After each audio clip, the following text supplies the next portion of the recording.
Dear students, welcome to CBSE zone 99। Students, आज हम लोग ये आपका जो सेकेंड चैप्टर में बता रहा था, चैप्टर का नाम था फेडरलिज्म, उसी का चौथा वीडियो है। ये 3 वीडियो मैंने ऑलरेडी बना चुका है, ये आज आपका चौथा वीडियो है। इसमें मैं इस चैप्टर को कंप्लीट कर दूंगा, है ना। तो देखिए क्या कहता है, decentralisation in India. Decentralisation in India, Bharat में विकेंद्रीकरण। डिसेंट्रलाइजेशन का मतलब होता है विकेंद्रीकरण। अब थोड़ा सा मैं आपको इसके बारे में बता दूं, डिफाइन कर दूं डिसेंट्रलाइजेशन को। अब डिसेंट्रलाइजेशन कहते किसको है, तो देखिए, जब केंद्र सरकार और राज्य सरकार से पावर को जो है सो ले करके और लोकल गवर्नमेंट को दिया जाता है ना, थर्ड टायर ऑफ गवर्नमेंट को जब दिया जाता है, तो उसी को जो हम लोग कहते हैं, उसी को हम लोग कहते हैं डिसेंट्रलाइजेशन, है ना, विकेंद्रीकरण कहते हैं। इंग्लिश में कैसे डिफाइन करेंगे, when power is taken away from the central government and the state government and given to the local government, then it is called decentralization. Did you understand, my dear students? Once again I am telling you, when the power is taken from state government and central government, है ना, and given to the local government, then it is called decentralization. जब central government और state government से कुछ power को लेकर के local government को दे दिया जाता है, तो इसी को हम लोग कहते हैं विकेंद्रीकरण या डिसेंट्रलाइजेशन, है ना। चलिए हम लोग इसको डीप में पढ़ेंगे। देखिए कहता है कि हम लोग पहले देखे हैं 2 टायर्स ऑफ गवर्नमेंट, हम लोग ऑलरेडी देख चुके थे, है ना। हम लोग जो है सो फेडरलिज्म में 3 टायर्स ऑफ गवर्नमेंट भी पढ़े हैं, 2 या more than 2 tyres of government, है ना। फेडरलिज्म की आप डिफिनेशन पढ़े थे, जहां पे 2 या 2 से अधिक स्तर का सरकार होता है, उस प्रकार के सिस्टम को हम लोग उस प्रकार के सिस्टम को फेडरलिज्म कहते हैं, है ना। तो अब यहाँ हम लोग देखेंगे, क्या क्या देखेंगे आपको मैं थोड़ा बता दे रहा हूं। जैसे भारत में, अब भारत एक बहुत बड़ा देश है, तो क्या यहाँ 2 स्तर के सरकार से काम चलेगा? नहीं चलेगा। इसलिए थर्ड टायर ऑफ गवर्नमेंट का भी जो है सो यहाँ पे सेटअप किया गया, है ना। क्योंकि देखिए भारत में बहुत सारे राज्य ऐसे हैं जो बहुत सारे यूरोपियन कंट्रीज से बड़े हैं। जैसे आप बेल्जियम के केस में देखे थे कि हमारे हरियाणा राज्य से जो है सो बेल्जियम आधा है ना। बेल्जियम जो देश है वो हमारे हरियाणा राज्य से भी छोटा है, और बेल्जियम की जनसंख्या भी जो है वो हमारे हरियाणा राज्य की लगभग आधा है। और वही श्रीलंका में आप देखे थे तो श्रीलंका जो है सो हरियाणा के लगभग बराबर है, और उसकी जनसंख्या भी हरियाणा के लगभग बराबर है। और भी बहुत सारे कंट्रीज हैं, जैसे आप जो सबसे बड़ा, विश्व का सबसे बड़ा जो देश है क्षेत्रफल की दृष्टि से, रसिया, है ना, उसकी जनसंख्या हमारे एकमात्र राज्य उत्तर प्रदेश से कम है। पूरा रूस की जनसंख्या जो है सो हमारे मात्र उत्तर प्रदेश राज्य से कम है। मतलब हमारे भारत का एकमात्र राज्य यूपी, जिसको हम लोग उत्तर प्रदेश बोलते हैं, उसकी जनसंख्या जितनी है उससे कम पूरा रूस की जनसंख्या है। जबकि रूस जो है सो क्षेत्रफल के दृष्टि से विश्व का सबसे बड़ा देश है ना। ठीक है, तो उसी प्रकार से और भी बहुत सारे यूरोपियन कंट्रीज हैं जो भारत के राज्यों से छोटे हैं, है ना। बहुत सारे यूरोपियन कंट्रीज हैं, हम लोग एक एक करके सबके बारे में देखेंगे, बहुत सारी चीज, है ना। उसके बाद एक और है आपका हम लोग का स्टेट, जिसका नाम है महाराष्ट्र। महाराष्ट्र जो है सो, महाराष्ट्र की जनसंख्या पूरे जर्मनी देश की जनसंख्या के बराबर है। पूरा जर्मनी देश में जितना जनसंख्या है, उतना जनसंख्या लगभग हमारे देश के सिर्फ एक महाराष्ट्र राज्य में है ना। सिर्फ और सिर्फ महाराष्ट्र राज्य की जितनी जनसंख्या है, उतना में पूरा जो है सो जर्मनी का जनसंख्या आ जाता है ना। तो इस प्रकार से हम लोग देखेंगे तो इतना बड़ा कंट्री में थर्ड टायर ऑफ गवर्नमेंट की भी जरूरत पड़ती है ना। और बहुत सारी कारण है इसका, चूंकि मान लीजिए जितना काम लोकल गवर्नमेंट कर सकता है, जितना अच्छा से जनता के बारे में लोकल आदमी जानेगा, उतना अच्छा से कोई देश का प्रधानमंत्री या मुख्यमंत्री, राज्य का मुख्यमंत्री नहीं जानेगा। मान लीजिए अभी आपका गाँव में लोकल लेवल में जो चुनाव होता है उसमें मुखिया बनता है, एक वार्ड सदस्य होता है, वार्ड सदस्य आप ही के जो है सो आप ही का मोहल्ला का होता है, तो मोहल्ला का जो वार्ड सदस्य है उसको तो हर एक व्यक्ति के बारे में सब कुछ मालूम है। लेकिन क्या हमारे देश के प्रधानमंत्री को मालूम है हमारे बारे में? नहीं मालूम है। तो इसलिए थर्ड टायर ऑफ गवर्नमेंट की जरूरत भारत में पड़ी और थर्ड टायर ऑफ गवर्नमेंट का भी जो है सो एस्टेब्लिशमेंट हुआ। तो चलिए हम लोग एक एक करके डिटेल में पढ़ते हैं स्टूडेंट्स। क्या कहता है, we noted above that federal government have 2 or more tyres of government. हम लोग देख चुके हैं कि फेडरल गवर्नमेंट में या तो 2 या फिर 2 से अधिक स्तर का सरकार होता है और सबको जो है सो कॉन्स्टिट्यूशनल जो है सो दिया गया है आपका राइट्स, है ना, पावर दिया गया है।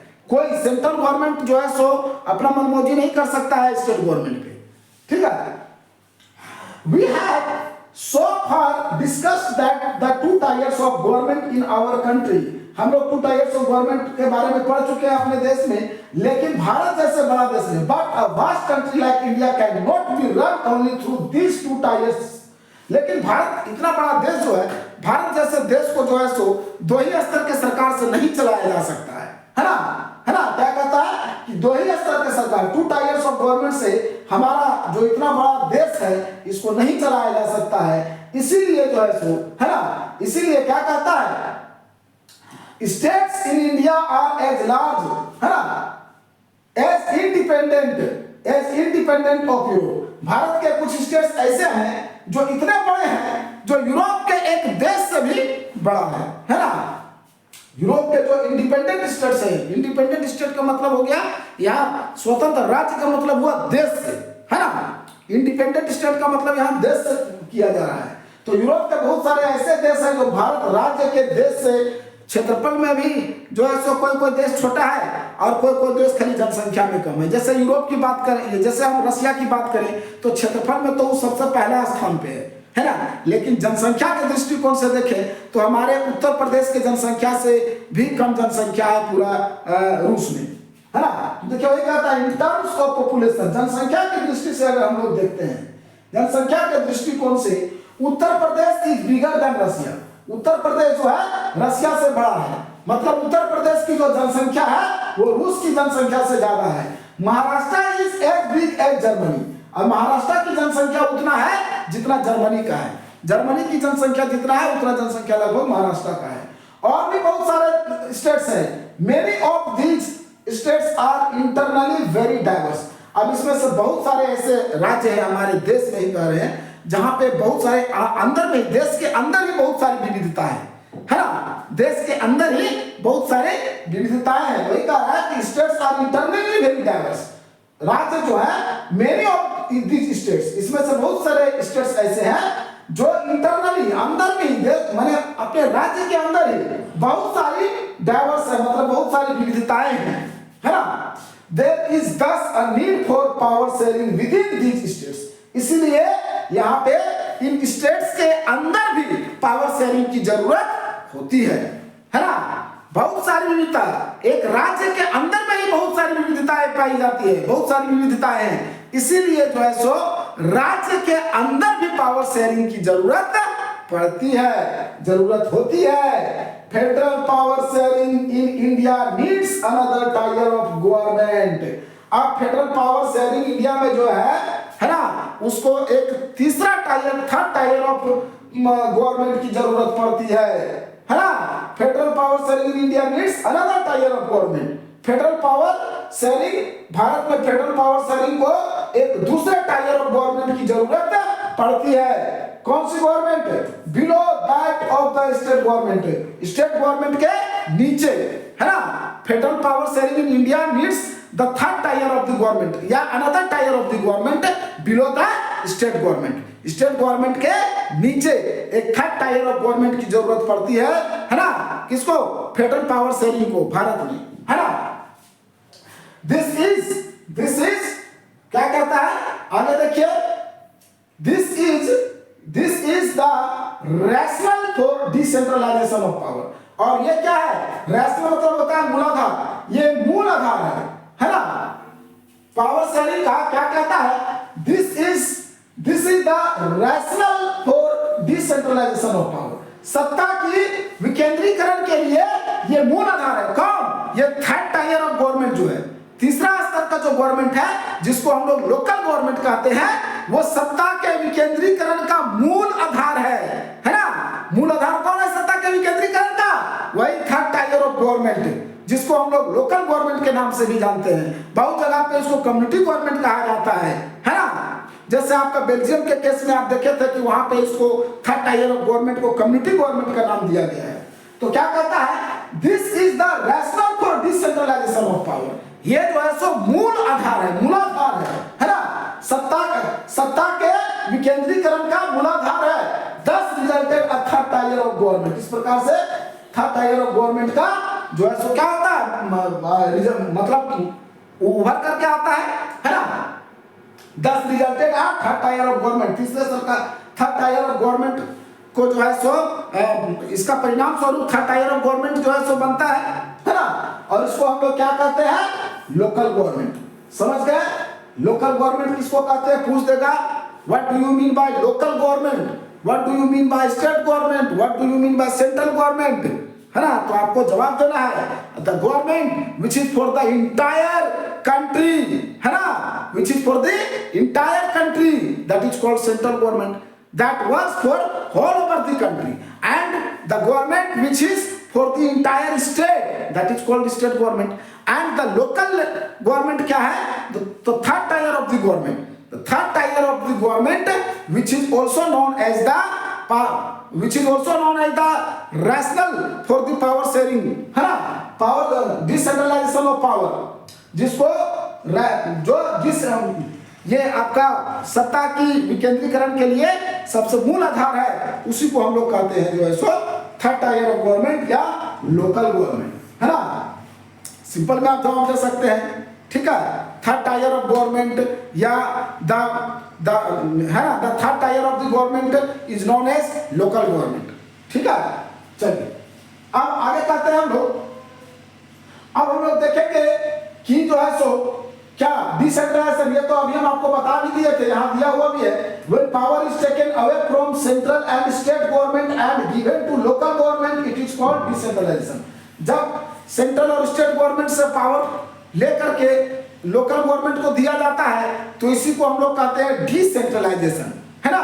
ये आप डिफिनेशन याद रखिएगा, बहुत ही महत्वपूर्ण है, क्वेश्चन पूछा भी जा सकता है। What do you mean by decentralisation? एकदम सिंपल आंसर है, when power is taken from central government and state government and given to the local government, then it is called decentralization, ठीक है। चलिए आगे देखते हैं। The basic idea behind decentralization is that there are large number of problems and issues which are best settled at the local level.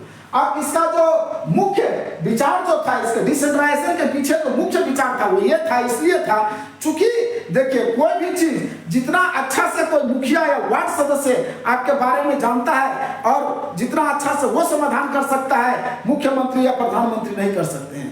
मुखिया भी चूंकि आपके क्षेत्र का होता है, वार्ड सदस्य तो आप ही के जो है सो टोला मोहल्ला का होता है, ठीक है। तो वो उससे आप डेली मिल सकते हैं, लेकिन मुख्यमंत्री से आप नहीं मिल सकते हैं, प्रधानमंत्री से नहीं मिल सकते हैं। और मुखिया जो है सो आपका किसी प्रकार का कुछ है बात होता है तो मुखिया के साथ आप बैठक भी कर सकते हैं, और मुखिया को जो है सो महीने में 1 2 बार 3 बार बैठक कराना भी चाहिए, ऐसा प्रावधान भी है और कराते भी हैं बहुत सारे मुखिया लोग। किसी प्रकार का कोई दिक्कत होता है, हम ही लोग को कोई दिक्कत होता है, मुखिया को बोलते हैं तो तुरंत बैठक हो जाती है, लेकिन प्रधानमंत्री को बोलेंगे तो बैठक होगा नहीं होगा, है ना।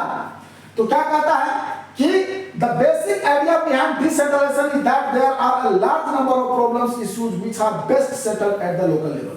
बहुत सारे मुद्दाएं हैं, समस्याएं हैं, है ना, बहुत सारी मुद्दाएं समस्याएं हैं जिसको लोकल लेवल पे बढ़िया से सेटल किया जा सकता है। इसका डिसेंट्रलाइजेशन का कहता है कि बेसिक आइडिया जो था डिसेंट्रलाइजेशन के पीछे वो था कि बहुत सारी ऐसी प्रॉब्लम्स हैं, समस्याएं हैं जिसको लोकल लेवल पे समाधान अच्छा से किया जा सकता है ना।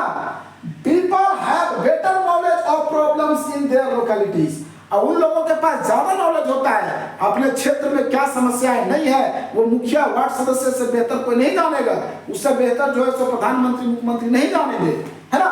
तो उनके पास बेटर नॉलेज होता है, people have better knowledge of problems in their localities. लोगों के पास अच्छी नॉलेज होती है अपने क्षेत्र में क्या क्या समस्याएं हैं, ठीक है। They also have better ideas on where to spend money and how to manage things more efficiently.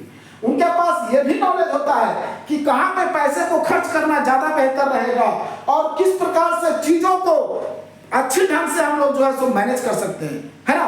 कैसे जो है सो ज्यादा इफिशिएंटली, ज्यादा जो है सो प्रभावपूर्ण हम लोग चीजों को मैनेज कर सकते हैं, इसको मुखिया से बेहतर कोई नहीं जान सकता है। कौन वास्तव में ज्यादा गरीब है, कौन नहीं है, इसको गांव के जो है सो वार्ड सदस्य मुखिया से बेहतर कौन जानेगा, है ना।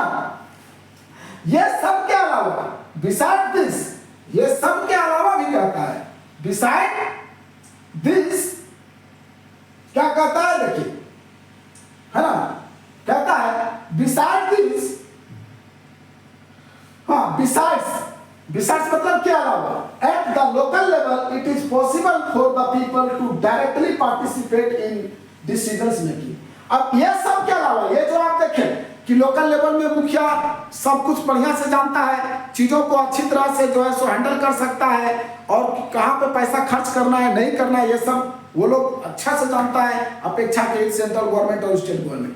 ये सब के अलावा भी, है ना, क्या कहता है कि eight the local level it is possible for the people directly participate in decision making.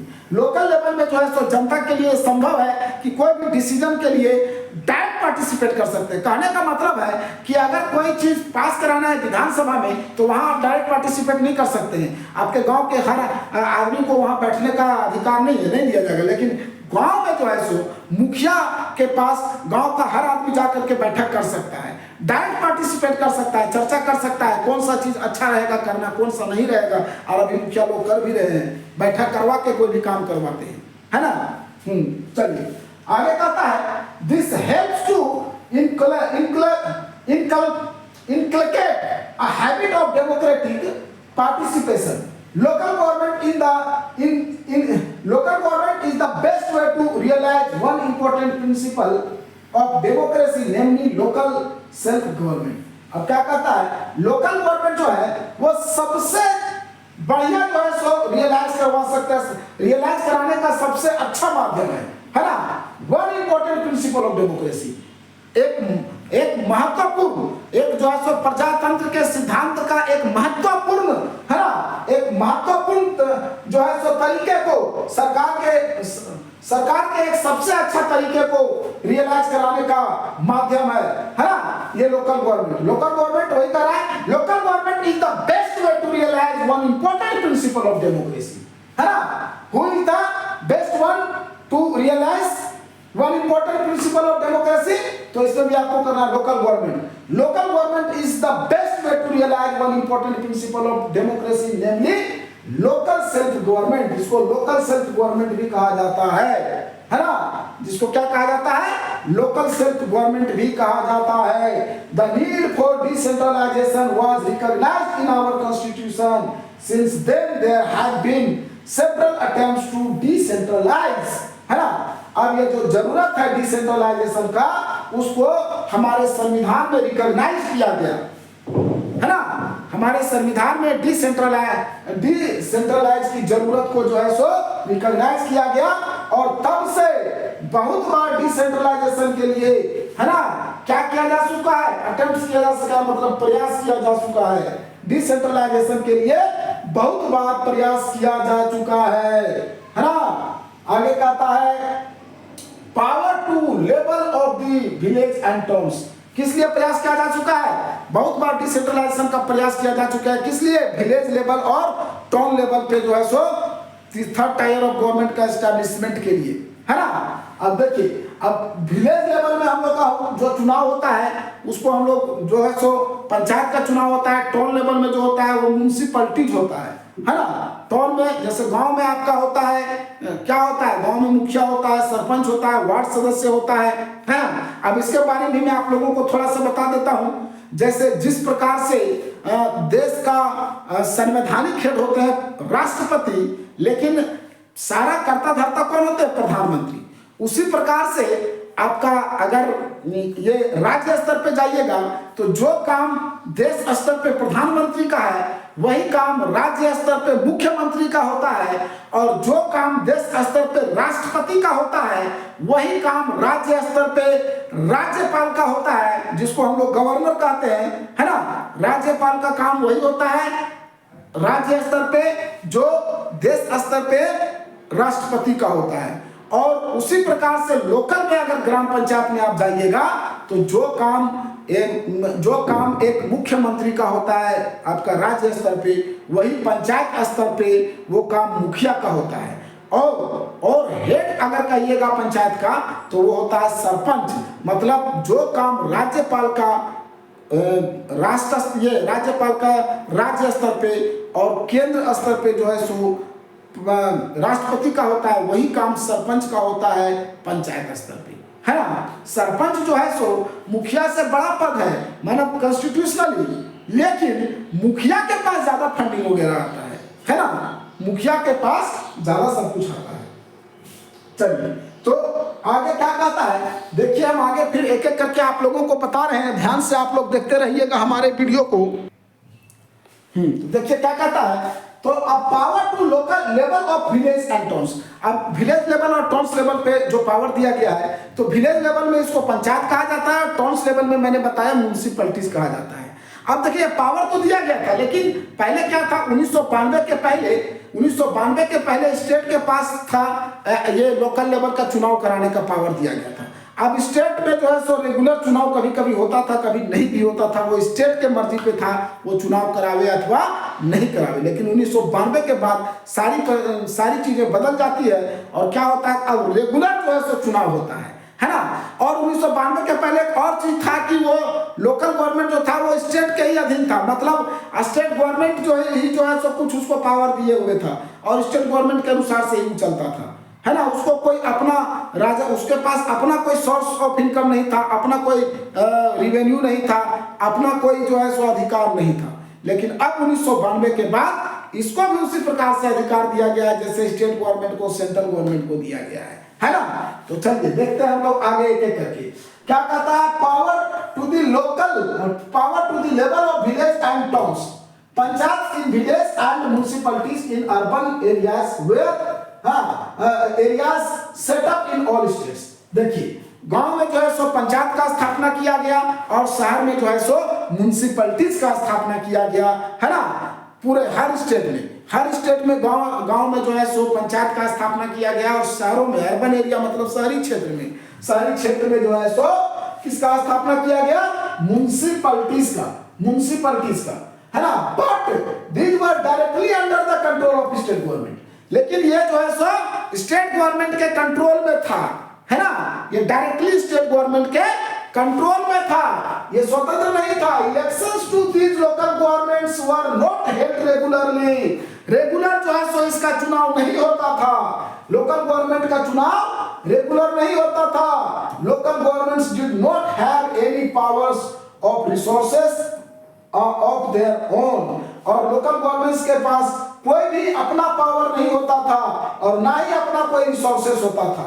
कब, 1992 से पहले तक लोकल, इसमें क्वेश्चन भी पूछता है कि 1992 के पहले लोकल गवर्नमेंट और 1992 के बाद के लोकल गवर्नमेंट में क्या अंतर है। तो पहला अंतर हो गया कि उस समय जो है सो स्वतंत्र नहीं होता था लोकल गवर्नमेंट, वो स्टेट गवर्नमेंट के अधीन होता था, है ना। The local government were under the state government before 1992, but after 1992 local government became independent third tier of government, है ना। और दूसरा था the elections were not held regularly, है ना।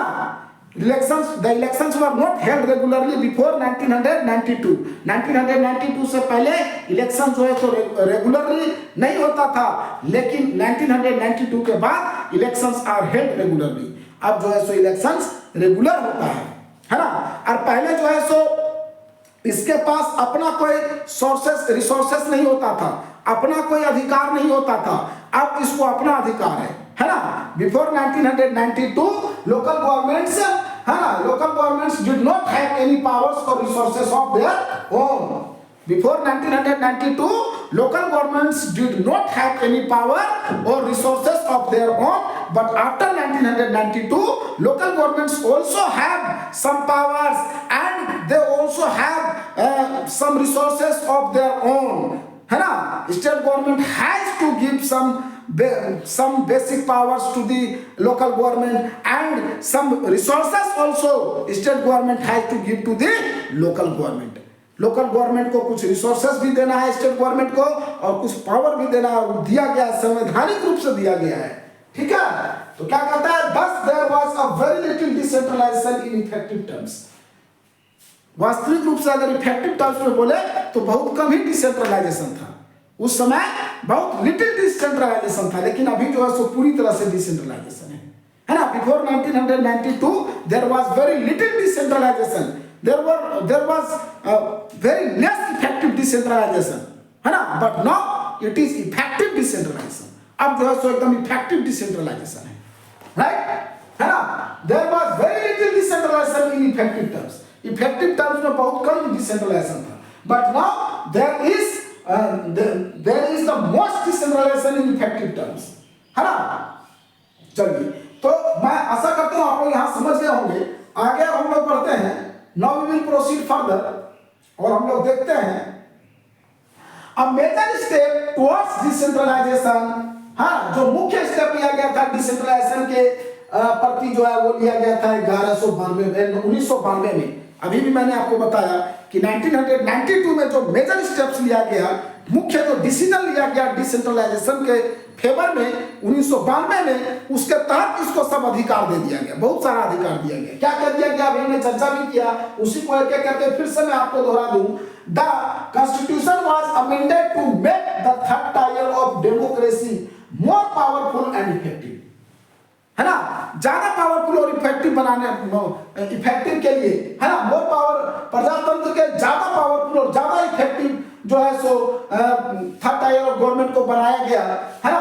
संविधान में सुधार किया गया था, कॉन्स्टिट्यूशन वाज अमेंडेड, संविधान में सुधार किया गया, किस लिए, to make third tier of democracy more powerful and effective. 1992 में संविधान में सुधार किया गया थर्ड टायर ऑफ गवर्नमेंट को मोर पावरफुल और मोर इफेक्टिव बनाने के लिए, समझ गए। थर्ड टायर ऑफ गवर्नमेंट को ज्यादा इफेक्टिव, ज्यादा पावरफुल बनाने के लिए, है ना, संविधान में सुधार किया गया। संविधान में क्या किया गया, सुधार किया गया, राइट।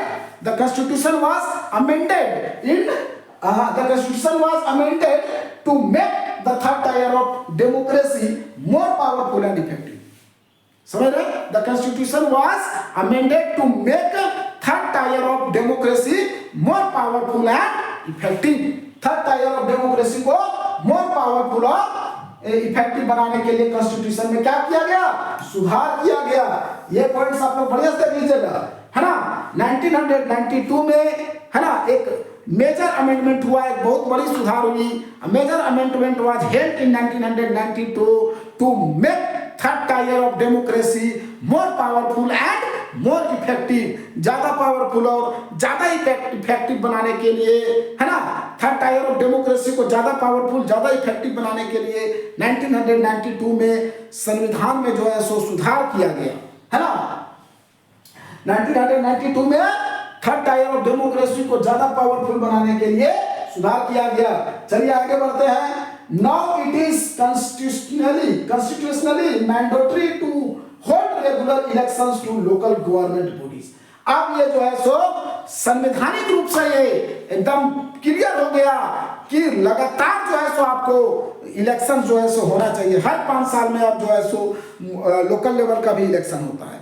जिस प्रकार से इलेक्शन तो 5 साल में होता है, आपको पता है, एमएलए का भी इलेक्शन 5 साल में होता है, एमपी का भी इलेक्शन 5 साल में होता है, और लोकल गवर्नमेंट का भी इलेक्शन 5 साल में होता है। In every 5 year election is held for the central government, for the state government and for the local government also, right.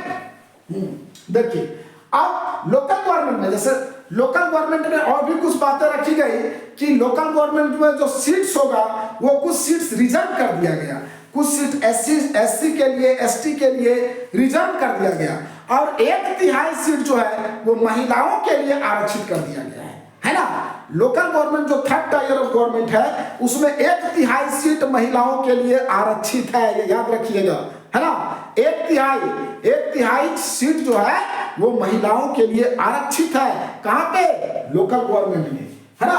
Seats are reserved in the elected bodies and the executive heads of these institutions for the scheduled caste, scheduled tribes and other backward class. देखिए, schedule caste, schedule tribes और other backward class, SC, ST और OBC, है ना। SC समझ रहे हैं आप लोग, शेड्यूल कास्ट जिसको हम लोग अनुसूचित जाति बोलते हैं। अनुसूचित जाति में जैसे आपका आ गया राम, रविदास, पासवान, ये सब आ जाते हैं, है ना। उसके बाद एसटी, एसटी मतलब शेड्यूल कास्ट जिसको हम लोग आदिवासी बोलते हैं, जैसे हो गया मुंडा, उरांव, हो, संथाली, ये सब, है ना।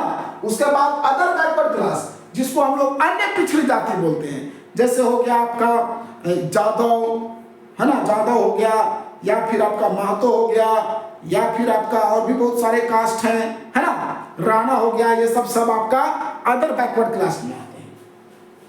ठीक है, तो ये क्या कहता है कि सीट्स जो है सो seats are reserve in elected bodies, elected bodies में जो है सो सीट्स को रिजर्व कर दिया गया है। And the executive heads of this institutions for the executive heads of this institutions for this schedule caste, schedule tribes and other backward class.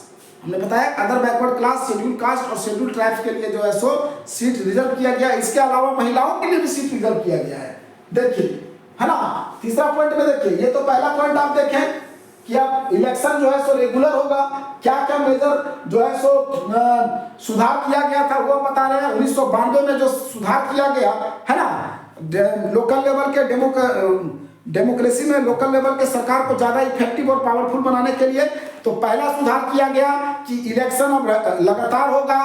दूसरा किया गया कि इलेक्शन में जो है सो एससी, एसटी और ओबीसी को सीट रिजर्व कर दिया गया, आरक्षित कर दिया गया कुछ सीटें। और तीसरा था महिलाओं को 1/3 सीट जो है सो सुरक्षित कर दिया गया कि 1/3 सीट पर जो है सो महिला लोग ही जो है सो इलेक्शन लड़ेगी।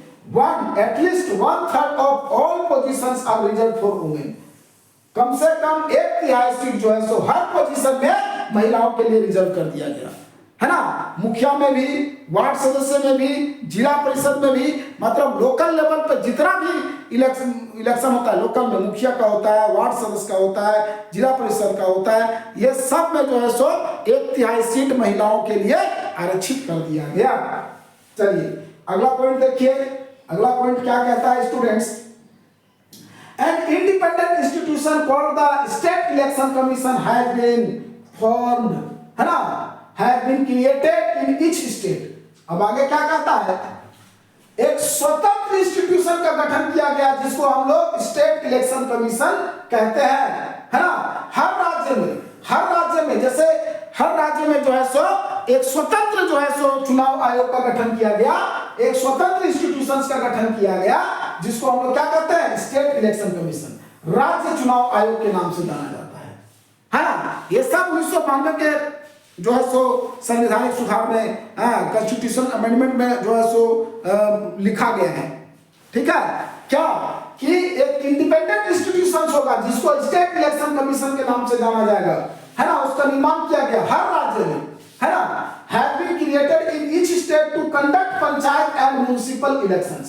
पंचायत और म्युनिसिपल इलेक्शंस को कंडक्ट करवाने के लिए हर राज्य में जो है सो पंचायत और म्युनिसिपल इलेक्शंस को कंडक्ट कराने के लिए एक इंडिपेंडेंट इंस्टीट्यूशंस जिसको स्टेट इलेक्शन कमीशन कहते हैं उसका निर्माण किया गया। किसका निर्माण किया गया, है ना, एक इंडिपेंडेंट इंस्टीट्यूशंस, एक स्वतंत्र इंस्टीट्यूशंस का निर्माण किया गया, एक स्वतंत्र संस्थान का निर्माण किया गया जिसको हम लोग स्टेट इलेक्शन कमीशन कहते हैं। क्यों, ताकि वो जो है सो इलेक्शन करवा सके, किसका, पंचायत का, म्युनिसिपलिटीज का, है ना। म्युनिसिपल इलेक्शंस और पंचायत इलेक्शन करवाने के लिए इंडिपेंडेंट इंस्टीट्यूशंस का गठन किया गया जिसका नाम दिया गया स्टेट इलेक्शन कमीशन।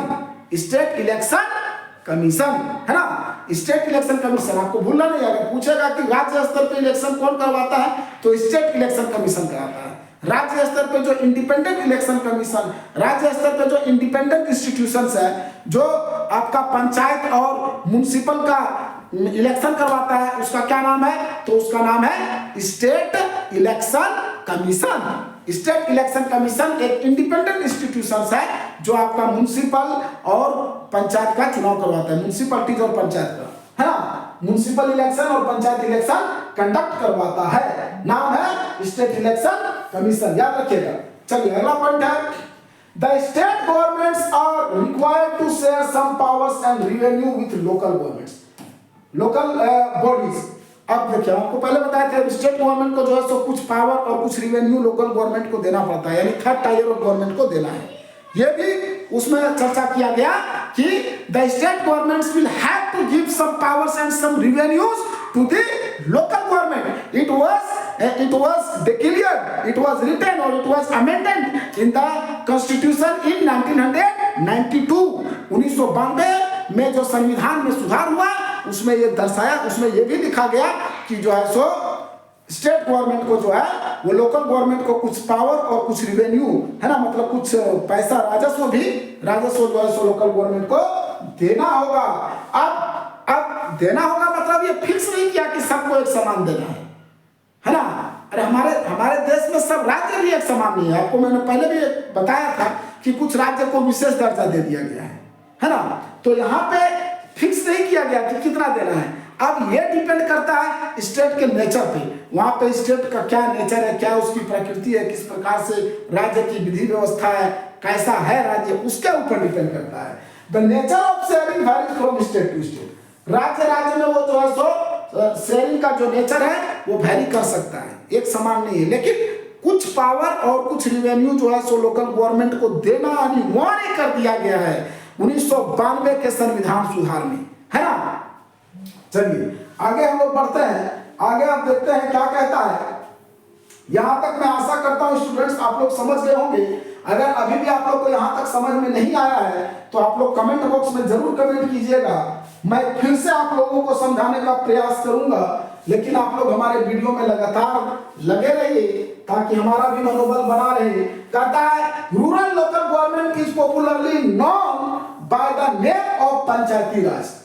अब देखिए गांव स्तर में, गांव में रूरल मतलब ग्रामीण क्षेत्र में जो लोकल गवर्नमेंट होता है थर्ड टायर ऑफ गवर्नमेंट, उसको हम लोग पंचायती राज के नाम से जानते हैं।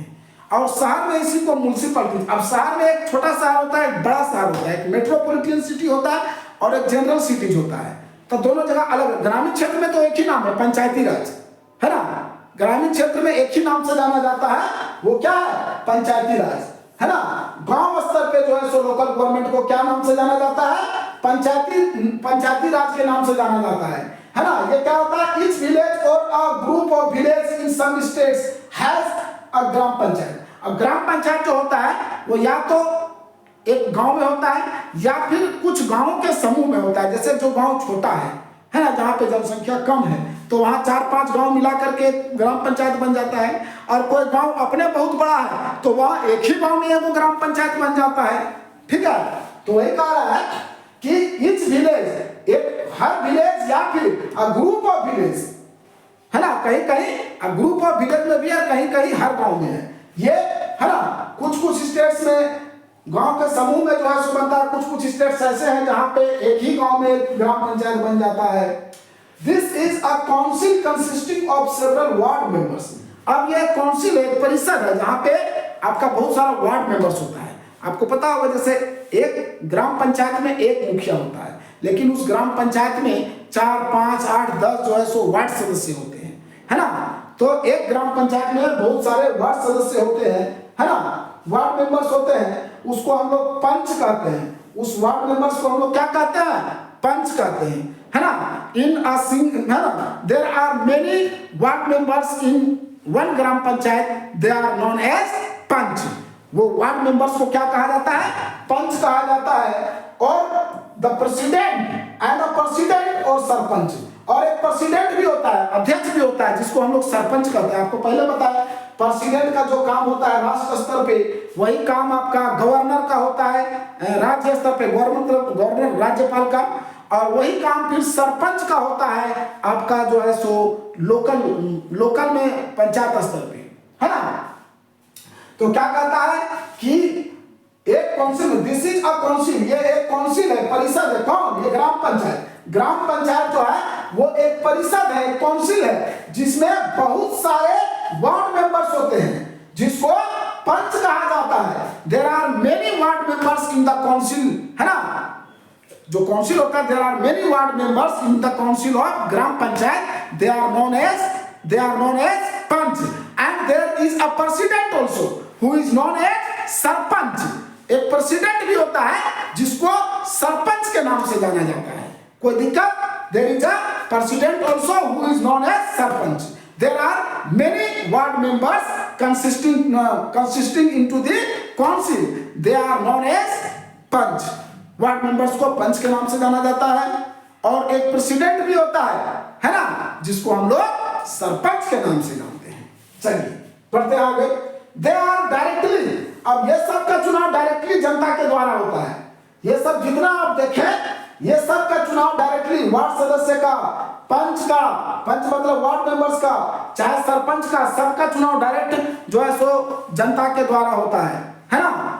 अब उप मुखिया जो होता है, वाइस उप मुखिया जिसको बोलते हैं वाइस मुखिया, है ना, उसका चुनाव जो है सो डायरेक्ट जनता द्वारा नहीं होता है, इनडायरेक्ट रूप से होता है। क्योंकि जितना भी वार्ड सदस्य होते हैं वो सब मिल करके एक उप मुखिया का चुनाव करते हैं। उसके बारे में बताएंगे। फिर जिला परिषद का जो अध्यक्ष होता है उसको जिला परिषद के सारे सदस्य मिल करके जो है सो बनाते हैं। लेकिन जिला परिषद का अगर स्पेशली बात करें तो जिला परिषद का भी चुनाव जो है सो डायरेक्ट जनता के द्वारा होता है। जिला परिषद का भी चुनाव डायरेक्ट जनता के द्वारा होता है। ये सारी चीजें अभी हम लोग देखेंगे स्टूडेंट्स, आप लोग ध्यान से देखते रहिएगा, वीडियो को पॉज नहीं कीजिएगा। तो क्या कहता है, elected by all adult population living in that ward और विलेज। जितने भी सदस्य होते हैं, मुखिया हो गया, वार्ड सदस्य हो गया, सरपंच हो गया, ये सब जो है सो डायरेक्ट जनता के द्वारा चुने जाते हैं।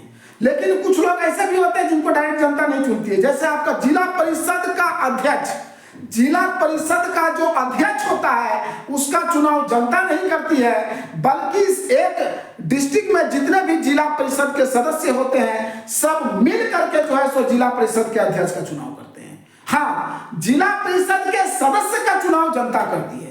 उसी प्रकार से आपका म्युनिसिपैलिटीज होता है आपका छोटे शहर में, और बड़े बड़े जो मेट्रोपॉलिटन सिटीज होते हैं वहां पे म्युनिसिपल कॉर्पोरेशन होता है। ग्राम स्तर पे आप देखें पंचायत होता है, ग्राम पंचायत, है ना, पंचायत जिसको हम लोग बोलते हैं या पंचायती राज बोलते हैं। उसी प्रकार से शहर में इसको जो है सो म्युनिसिपैलिटीज कहा जाता है ना, जनरल शहर में। और जो मेट्रोपॉलिटन सिटीज है, बड़े शहर जो है वहां पे म्युनिसिपल कॉर्पोरेशन होता है ना। और जो शहरों के जो हेड होता है ना, वो जो म्युनिसिपल आपका शहर में जो है सो जो हेड होता है शहर में, जैसे गांव वगैरह में तो हो गया आपका जिला परिषद। अब शहर का जो हेड होता है, कुलों में भी एक हेड होता है जैसे गांव स्तर पे होता है। तो शहर में जो म्युनिसिपैलिटीज लोग का जो हेड होता है उसको मेयर कहा जाता है। उसको क्या कहा जाता है? मेयर कहा जाता है। चलिए एक एक करके हम लोग सब ध्यान से देखेंगे, है ना। और उसके बाद एक यहाँ बड़ा ही लॉजिकल क्वेश्चन पूछा गया है, इसको भी देख लीजिएगा कि प्रधानमंत्री जो है तो देश को चलाता है। बिल्कुल सही बात है, prime minister runs the country, प्रधानमंत्री देश को चलाता है। उसी प्रकार से chief minister runs the states, मुख्यमंत्री जो है सो राज्य को चलाता है। तो अब यहाँ कहता है लॉजिकली, है ना, अगर उसी प्रकार से then the chairman person of Zila Parishad should run the district. तो उस लॉजिक से अगर प्रधानमंत्री जो है सो चला रहा है देश को, मुख्यमंत्री चला रहा है राज्य को, तो उसी प्रकार से जो चेयरमैन पर्सन होता है, मतलब जो अध्यक्ष होता है, चेयरमैन मतलब प्रेसिडेंट, प्रेसिडेंट जो होता है ना, अध्यक्ष जो होता है जिला परिषद का, है ना, जिला परिषद का जो अध्यक्ष होता है उसको जो है सो डिस्ट्रिक्ट को चलाना चाहिए, मतलब जिला को चलाना चाहिए। तो जिला को तो वो नहीं चलाता है, जिला को तो डीएम चलाता है, डिस्ट्रिक्ट मजिस्ट्रेट, है ना, डिस्ट्रिक्ट मजिस्ट्रेट चलाता है, या फिर कलेक्टर एडमिनिस्टर चलाता है। एक जिला को या तो डीएम चलाता है या फिर कलेक्टर एडमिनिस्टर चलाता है ना। तो ये बहुत ही लोग क्वेश्चन पूछा गया, इसके ऊपर भी हम लोग चर्चा करेंगे। पहले हम लोग कंप्लीट करते हैं, है ना। क्या कहता है उसको देखिए, ये देखिए हाँ, ये सब क्या किसके द्वारा चुना जाता है? Adult population in that ward और विलेज। उस वार्ड या गांव के जो अडल्ट पॉपुलेशन होता है उनके द्वारा चुने जाते हैं। वार्ड में मतलब जैसे अगर वार्ड सदस्य का चुनाव हो रहा है तो सिर्फ वार्ड के ही लोग चुनेंगे, उसको पूरा गांव के लोग तो चुनने की जरूरत नहीं है। और मुखिया का चुनाव हो रहा है तो उसको पूरा विलेज के लोग चुनेंगे। और अगर छोटा गांव है तो 4-5 गांव लोग के सब मिल करके चुनेंगे, है ना। चलिए, it it is the decision making body for the entire village. ये जो है सो पूरे गांव के लिए डिसीजन मेकिंग बॉडी होता है। हाँ, it is decision making body for the entire village. ये पूरे गांव के लिए डिसीजन मेकिंग बॉडी होता है ना। The panchayat works under the overall supervision of gram sabha. Panchayat किसके सुपरविजन में काम करता है? Overall supervision of gram sabha. Gram सभा के निरीक्षण में, ग्राम सभा के देखरेख में जो है सो पंचायत काम करता है ना। पंचायत किसके देखरेख में काम करता है? ग्राम सभा के देखरेख में, right. Panchayat works under overall supervision of the gram sabha. Gram सभा के सुपरविजन में जो है सो पंचायत काम करता है। वही कहा था, panchayat works under the overall supervision of the gram sabha.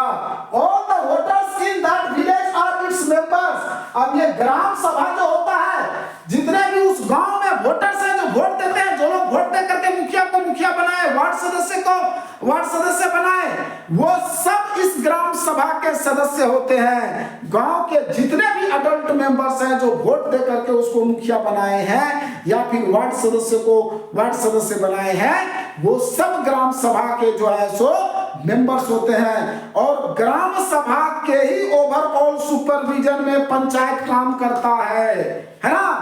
Panchayat works under the overall supervision of the gram sabha and all the adult members of the village, है ना, are the members of gram sabha. Gram सभा के सदस्य होते हैं सारे वोटर, सारे अडल्ट मेंबर्स, है ना। यह सारे वोटर्स जो है, जितने भी वोटर्स होते हैं गांव के, वो सब जो है सो ग्राम सभा के सदस्य होते हैं।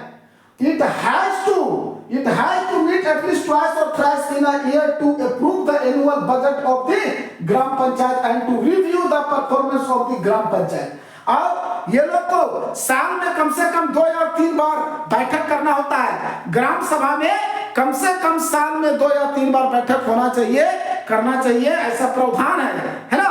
मुखिया को जो है सो बैठक करवाना पड़ता है, साल में 2 या 3 बार बुलाना पड़ता है बैठक, और उसमें जो है सो गांव के सारे लोग आकर के बैठक करते हैं और वहां पे चर्चा किया जाता है ना। हर चीज पे चर्चा किया जाता है। एनुअल बजट पे चर्चा किया जाता है।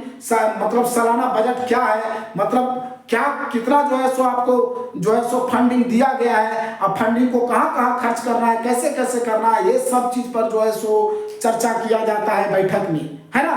एनुअल बजट पे हो गया, या फिर काम का क्या परफॉर्मेंस है ना, जो काम हो रहा है वो सही हो रहा है कि नहीं हो रहा है, ये सब चीज को जो है सो देखने के लिए, ये सब चीज का निरीक्षण करने के लिए, है ना, जो है सो साल में 2 या 3 बार कम से कम बैठक होती है। साल में 2 या 3 बार बैठक होती है। किस लिए, है ना, साल में it has to meet at least twice or thrice in a year। साल में 2 या 3 बार कम से कम इन लोग को बैठना है, मिलना है। किस लिए? to approve the annual budget of the ग्राम पंचायत। ग्राम पंचायत के एनुअल बजट को अप्रूव करने के लिए, ग्राम पंचायत के एनुअल बजट को अप्रूव करने के लिए, या फिर to review the performance of gram panchayat. Gram panchayat का जो परफॉर्मेंस है उसको देखने के लिए साल में 2 या 3 बार बैठक किया जाता है। ग्राम पंचायत के परफॉर्मेंस को रिव्यू करने के लिए एनुअल बजट को जो है सो एनुअल बजट को क्या करने के लिए, अप्रूव करने के लिए साल में 2 या 3 बार बैठक होती है, राइट, है ना। इन अ ईयर ट्वाइस और thrice meeting should be held, है ना, to approve the annual budget and to review the performance of the gram panchayat. Gram panchayat का परफॉर्मेंस, ग्राम पंचायत का परफॉर्मेंस को देखने के लिए ग्राम सभा में जो है सो बैठक किया जाता है। The local government structure goes right up to the district level। अब ये लोकल गवर्नमेंट का जो स्ट्रक्चर है वही डिस्ट्रिक्ट लेवल पर भी जाता है ना। 3 टायर्स ऑफ गवर्नमेंट बताएं, एक हो गया पूरा देश के लिए, दूसरा हो गया पूरा राज्य के लिए, और तीसरा हो गया आपका लोकल स्तर पे। और यही लोकल स्तर वाला गवर्नमेंट जो है वो पूरा डिस्ट्रिक्ट लेवल तक जाता है ना। हम लोग सब एक एक करके देखेंगे डिस्ट्रिक्ट लेवल तक कैसे कैसे जाता है। A few gram panchayats are grouped together to form what is usually called panchayat samiti और ब्लॉक और मंडल। अब कुछ ग्राम पंचायत को मिला करके, जैसे कुछ वार्ड्स को मिला करके ग्राम पंचायत बना, है ना। 10-20 को, 5 को, 10 को, 8 को, जो भी एक पंचायत में वार्ड्स होते हैं, पंचायत को मिला करके क्या बना, ग्राम पंचायत बना, है ना, सॉरी पंचायत नहीं, वार्ड्स को मिला करके ग्राम पंचायत बना। उसी प्रकार से कुछ पंचायत को मिला करके बनता है पंचायत समिति, है ना, कुछ ग्राम पंचायत को मिला करके पंचायत समिति बनता है। ठीक है, some gram panchayat are group together to form the panchayat samiti, और पंचायत समिति को ही हम लोग मंडल या ब्लॉक भी कहते हैं। ठीक है, जैसे हम अभी आपको बताए थे, एमएलए को ही विधायक बोलते हैं, एमएलए को ही मेंबर ऑफ लेजिस्लेटिव असेंबली बोलते हैं, है ना, बहुत सारा चीजें हैं। तो क्या कहता है कि कुछ जो है सो कुछ ग्राम पंचायत को एक साथ ग्रुपिंग करके, एक साथ मिला करके, है ना, मिलाया जाता है एक साथ, किस लिए, हम लोग पंचायत समिति का निर्माण करने के लिए। कुछ ग्राम पंचायत एक साथ से ग्रुपिंग का मतलब एक समूह में मिल करके पंचायत समिति का गठन किया जाता है ना। कुछ ग्राम पंचायत को मिला करके एक पंचायत समिति का गठन किया जाता है। उसी पंचायत समिति को ब्लॉक भी कहा जाता है और उसी को मंडल भी कहा जाता है। पंचायत समिति को ही ब्लॉक या मंडल कहा जाता है। कंफ्यूज नहीं कीजिएगा, पूछ देगा मंडल तो आप कंफ्यूज नहीं कीजिएगा। पंचायत समिति को ही मंडल भी कहा जाता है, पंचायत समिति को ही ब्लॉक भी कहा जाता है। और पंचायत समिति का गठन जो है सो कुछ ग्राम पंचायत को, है ना, 3 4 5 को ग्राम पंचायत को मिला करके एक पंचायत समिति का गठन किया जाता है और उसी पंचायत समिति को ब्लॉक या मंडल कहा जाता है, ब्लॉक या मंडल कहा जाता है। अब देखिए कहता है the members of this representative body are elected by all panchayat members. आप देखिए पंचायत समिति के सदस्य का चुनाव जनता नहीं करती है। आप देखे थे इधर वार्ड सदस्य का चुनाव जनता कर रहा है, मुखिया का चुनाव जनता कर रहा है, सरपंच का चुनाव जनता कर रहा है, यहाँ तक कि जिला परिषद के सदस्य का भी चुनाव जनता करती है। लेकिन पंचायत समिति के सदस्यों का चुनाव जनता नहीं करती है। पंचायत समिति जिसको ब्लॉक या मंडल भी कहते हैं, पंचायत समिति जिसको ब्लॉक या मंडल कहते हैं, उसका चुनाव डायरेक्ट जनता के द्वारा नहीं किया जाता है ना। क्या कहता है the members of this representative body are elected by all the panchayat members in that area. उस एरिया में जितने भी पंचायत मेंबर्स हैं, पंचायत मेंबर्स मतलब जिसको हम लोग चुन के भेजे हैं, है ना, जितने लोगों को जनता ने चुन करके भेजी अपना प्रतिनिधित्व बना करके, वह सब अब पंचायत समिति के सदस्यों को चुनते हैं, है ना। पंचायत समिति के सदस्य को कौन चुनते हैं, वार्ड सदस्य, मुखिया, ये सब सरपंच वगैरह सब, ये सब मिलकर के जो है सो, है ना, किसको चुनते हैं, पंचायत समिति को, सदस्य को चुनते हैं। पंचायत समिति के सदस्य का इलेक्शन डायरेक्ट जनता के द्वारा नहीं होती है, इसको जो है सो पंचायत समिति के सदस्य लोग जो है सो मिल करके चुनते हैं, राइट, है ना। सॉरी पंचायत समिति नहीं, ग्राम पंचायत में, है ना, ग्राम पंचायत के सदस्य लोग, ग्राम पंचायत के सदस्य लोग जो है सो इसको जो है सो चुनते हैं। क्या कहता है members of this representative body are elected by all the panchayat members. सारे पंचायत मेंबर्स, पंचायत के सदस्य जो होते हैं, है ना, पंचायत के मेंबर्स जो है सो ये पंचायत समिति के सदस्यों को चुनते हैं, है ना। आगे कहता है ऑल द पंचायत समितिज और mandals in a district together constitute the zila parishad. अब देखिए, अब एक एक करके आप लोग देखते जाइए। वार्ड सदस्य, वार्ड, बहुत सारे वार्ड्स को मिला करके क्या बना, पंचायत बना, ग्राम पंचायत। बहुत सारे ग्राम पंचायत को मिला करके क्या बना, बहुत सारे ग्राम पंचायत को मिला करके बना पंचायत समिति। अब बहुत सारे पंचायत समिति को मिला करके बनता है जिला परिषद, और है ना, बहुत सारे पंचायत समिति के समूह से क्या बनता है, जिला परिषद। ये सब स्टेप बाय स्टेप है, आप लोग याद रखिएगा, है ना। वार्ड सदस्य मिलकर के बनाए पंचायत समिति, सॉरी पंचायत समिति नहीं, ग्राम पंचायत, और कुछ ग्राम पंचायत को मिला करके बनाया जाता है पंचायत समिति, और कुछ पंचायत समितियों को मिला करके बनाया जाता है जिला परिषद, है ना, जिला परिषद। चलिए अब हम लोग आगे देखते हैं। तो कहता है कि ऑल पंचायत समितिज और mandals in a district together constitute जिला परिषद। सारे पंचायत समिति और मंडल्स, पंचायत समिति या मंडल या आप उसको ब्लॉक कहिए, मिल करके जो है सो किसका निर्माण करते हैं, जिला परिषद का निर्माण करते हैं। किसका करते हैं, जिला परिषद का। मोस्ट मेंबर्स ऑफ जिला परिषद आर इलेक्टेड। अब जिला परिषद के ज्यादातर सदस्य को चुनाव होता है। हमने आपको पहले बताया था कि जिला परिषद के सदस्यों का चुनाव होता है, सिर्फ चेयरमैन का चुनाव नहीं होता है। जो जिला परिषद के सदस्य का जो हेड होता है उसको जिला परिषद में जो लोग जीतते हैं वो लोग जो है सो आपस में मिलकर के चुनते हैं, है ना। क्या कहता है कि मोस्ट मेंबर्स ऑफ जिला परिषद आर इलेक्टेड। ज्यादातर जो जिला परिषद के सदस्य होते हैं वो चुने जाते हैं जनता के द्वारा। किनके द्वारा? जनता के द्वारा। यहाँ तक आप लोगों को कोई दिक्कत, एक बार फिर से मैं बता देता हूँ। वार्ड सदस्य एक साथ मिलकर के ग्राम पंचायत का निर्माण करते हैं और कुछ ग्राम पंचायत एक साथ मिल करके जो है सो पंचायत समिति का निर्माण करते हैं। पंचायत समिति को ही हम लोग ब्लॉक या मंडल कहते हैं। और कुछ पंचायत समितियां मिल करके जिला परिषद का गठन करते हैं, है ना। सॉरी, ये एक जिला में जितने भी पंचायत समिति होता है वो सब मिल करके जो है सो जिला परिषद का गठन करता है। अब जिला परिषद का चुनाव डायरेक्ट जनता के द्वारा किया जाता है। मेंबर्स ऑफ लोकसभा, लोकसभा मतलब यहाँ हो गया आपका जिसमें प्रधानमंत्री बनता है ना। लोकसभा का चुनाव होता है जिसमें हम लोग एमपी को चुनते हैं। एमपी मतलब होता है मेंबर ऑफ पार्लियामेंट, उसी को हम लोग सांसद कहते हैं। और जिस दल को सबसे ज्यादा सांसद प्राप्त होता है उसका जो है सो सरकार बनती है ना। उसके बाद कहता है एमएलए। एमएलए का मतलब होता है member of legislative assembly. Member of legislative assembly का मतलब होता है विधायक, जिसको हम लोग कहते हैं, है ना। हम लोग के यहाँ विधायक होता है ना, उसी को कहते हैं एमएलए, है ना। तो members of Lok Sabha and MLA of that district and some other officials of that district level bodies are also member. कहता है कि जो सदस्य होते हैं लोकसभा का चाहे विधानसभा का, है ना, उस जिला में, और कुछ अदर ऑफिशियल्स मतलब यहाँ पदाधिकारी है, कुछ और जो पदाधिकारी लोग होते हैं, ऑफिशियल्स लोग होते हैं उस जिला के, वो सब जो है सो इसके सदस्य होते हैं, है ना।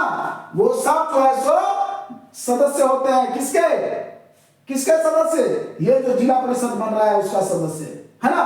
जिला परिषद chairman is politically elected, political head of the zila parishad. अब जिला परिषद का चेयरमैन जो होता है, जिला परिषद का जो चेयरमैन होता है, अध्यक्ष होता है, जिला परिषद का जो अध्यक्ष होता है वो राजनीतिक रूप से जो है सो हेड होता है जिला परिषद का। हमने आपको पहले बताया था कि राष्ट्रपति जो है सो राजनीतिक रूप से या संवैधानिक रूप से हेड होता है आपका पूरा देश का, लेकिन पावर जो है सो ज्यादा कर्ता धर्ता मेन कौन होता है? तो प्रधानमंत्री होता है। उसी प्रकार से पूरा जिला का अगर संवैधानिक हेड कहा जाए, है ना, या फिर राजनीतिक हेड कहा जाए, तो ये राजनीतिक हेड जो होते हैं वो जिला परिषद का अध्यक्ष होता है।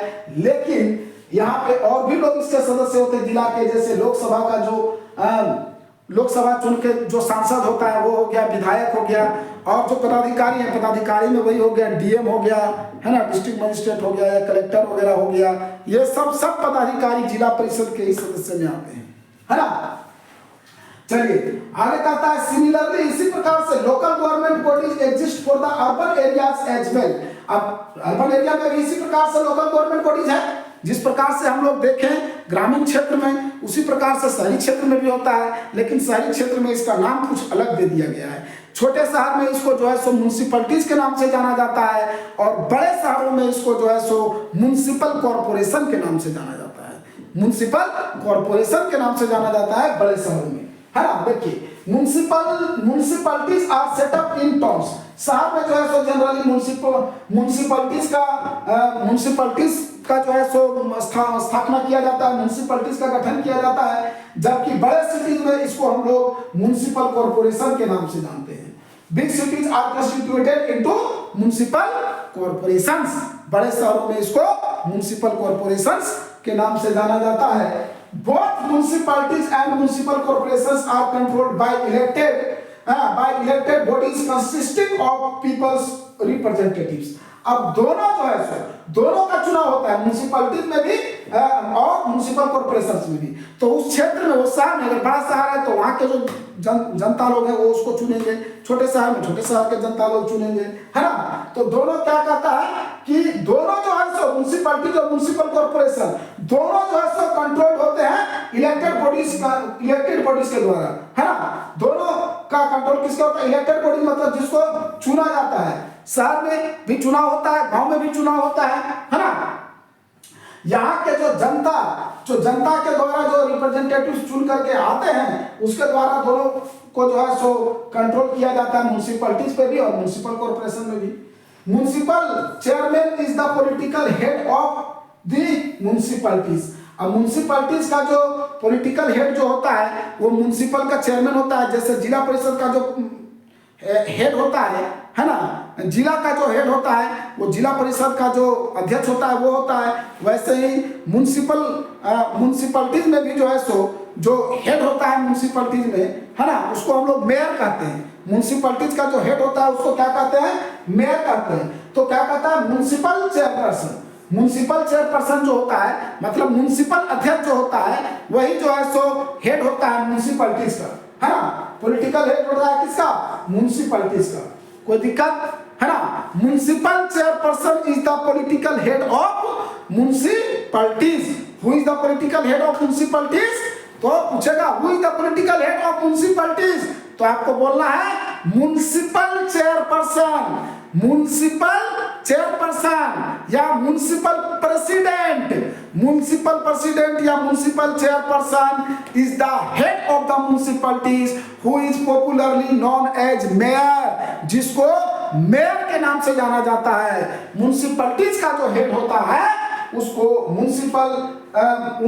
मेयर के नाम से जाना जाता है। In a municipal corporation such an officer is called mayor. और म्युनिसिपल कॉर्पोरेशन में इसको मेयर के नाम से जाना जाता है, ठीक है। म्युनिसिपैलिटीज में इसको म्युनिसिपैलिटीज में आपको म्युनिसिपल चेयरपर्सन के नाम से जाना जाता है।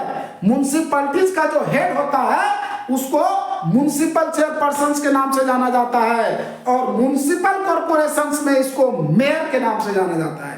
बड़े शहरों में जो म्युनिसिपल कॉर्पोरेशंस के हेड होते हैं उसको मेयर कहा जाता है। छोटे शहरों में जो म्युनिसिपैलिटीज के हेड होते हैं उसको चेयरपर्सन, म्युनिसिपल चेयरपर्सन कहा जाता है ना।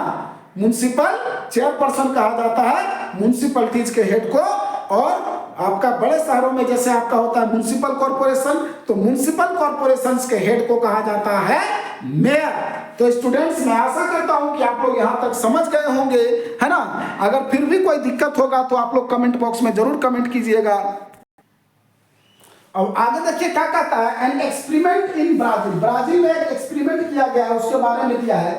ब्राजील में एक शहर है जिसका नाम है पोर्टो एलेग्री, है ना। वो क्या कहता है? Porto Alegre, a city in Brazil has carried out an extraordinary experiment in combining decentralization with participative democracy। अब डिसेंट्रलाइजेशन को पार्टिसिपेट करने की बात यहाँ कर रहा है ना। क्या कर रहा है? पार्टिसिपेटिव डेमोक्रेसी बनाने की बात कर रहा है। बिल्कुल ही ये अलग काम कर रहा है ना। तो ये आपका है ब्राजील का एक्सपेरिमेंट है ना। इसके बारे में हम लोग चर्चा करेंगे। अगला जो वीडियो हम बनाएंगे ना क्वेश्चन आंसर वाला, उसमें इसको भी हम चर्चा कर देंगे, है ना। आज का मैं ये वीडियो यही समाप्त करता हूँ। इसमें एक और मैं वीडियो बनाऊंगा वो प्रश्न जवाब को लेकर के, और ये जो ब्राजील का एक्सपेरिमेंट है इस पे हम चर्चा करेंगे। तो इसके लिए आप लोग हमारे वीडियो को देखते रहिए। आज का मैं ये वीडियो यही समाप्त करता हूँ। धन्यवाद।